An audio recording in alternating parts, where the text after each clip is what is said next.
আজকে আমি তৈরি করে দেখাবো খুবই সহজ এবং খেতে মজাদার একটা রেসিপি। আর সেটা হচ্ছে সুজির হালুয়া।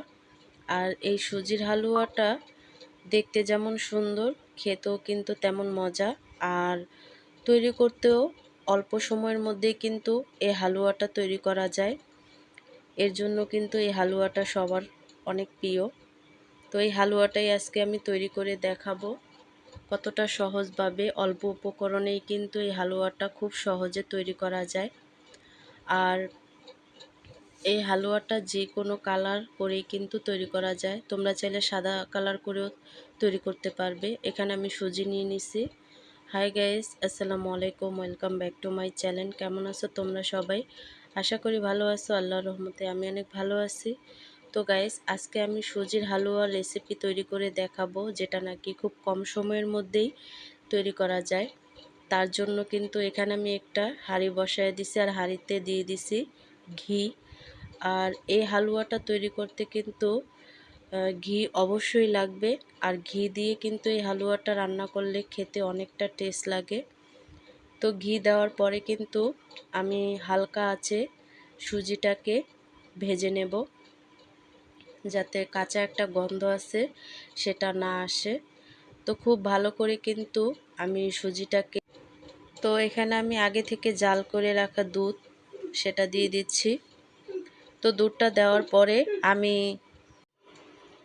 দেওয়ার পরে কিন্তু আমি সুজিটাকে খুব ভালো করে ফুটিয়ে নেব। আর এখানে আমি একটা তেজপাতা আর এলাচ দিয়ে দিছি, আর দিয়ে দিছি স্বাদ মতো লবণ। তো খুব ভালো করে নেড়ে চেড়ে তারপরে কিন্তু আমি সুজিটাকে ফুটিয়ে নেব।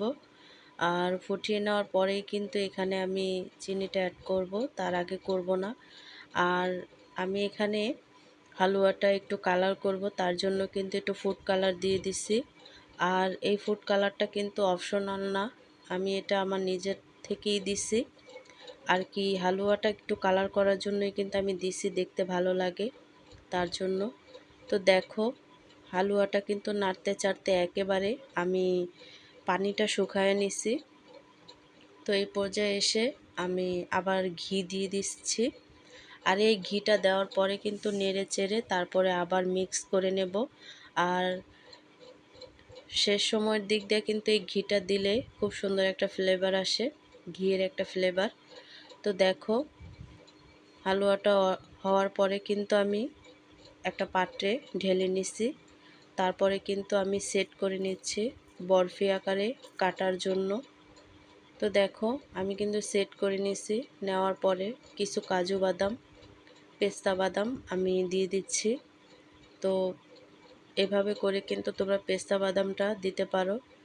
তোমরা যে যেমন আর কি পরিবেশন করতে চাও ওইভাবে করে নেবে।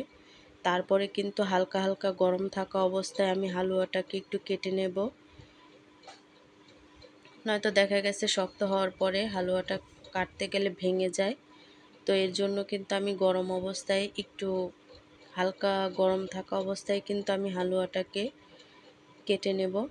তো দেখো, তোমরা চাইলে কিন্তু কুকি কাটার দিয়েও ডিজাইন করে নিতে পারো। তো আমি একটু শেপ দিয়ে নেব। তো শেপ দিয়ে তারপরে কিন্তু আমি কেটে নেব। তো দেখো, কাটা হয়ে গেছে। তো আমি একটু পরিবেশন করে নিছি। তো হালুয়াগুলো দেখতে যেমন সুন্দর, খেতেও কিন্তু অনেকটা টেস্ট লাগে এমন হালুয়া। তো দেখো, তোমরা চাইলে কিন্তু সাদা কালার করেও এই হালুয়াটা তৈরি করতে পারো। তো আমি একটু ফুড কালার দিছি যাতে কালারটা একটু সুন্দর আসে তার জন্য। তো দেখো, এমন করে কিন্তু খুব সহজেই কিন্তু এই হালুয়াটা অল্প সময়ের মধ্যে অল্প উপকরণেই তৈরি হয়ে যায়। আর এই হালুয়াটা খেতেও কিন্তু অনেকটা টেস্ট। তো দেখো, বরফি আকারে আমি কেটে নিচ্ছি। তোমরা চাইলে কুকি কাটার, অনেক ধরনের কুকি কাটারের ডিজাইন বের হয়েছে, সেগুলো দিয়েও কিন্তু কেটে নিতে পারবে। আর এভাবে করেও কিন্তু কেটে নিতে পারবে। তো আজকের রেসিপিটি কেমন লাগছে অবশ্যই কমেন্টে জানাও।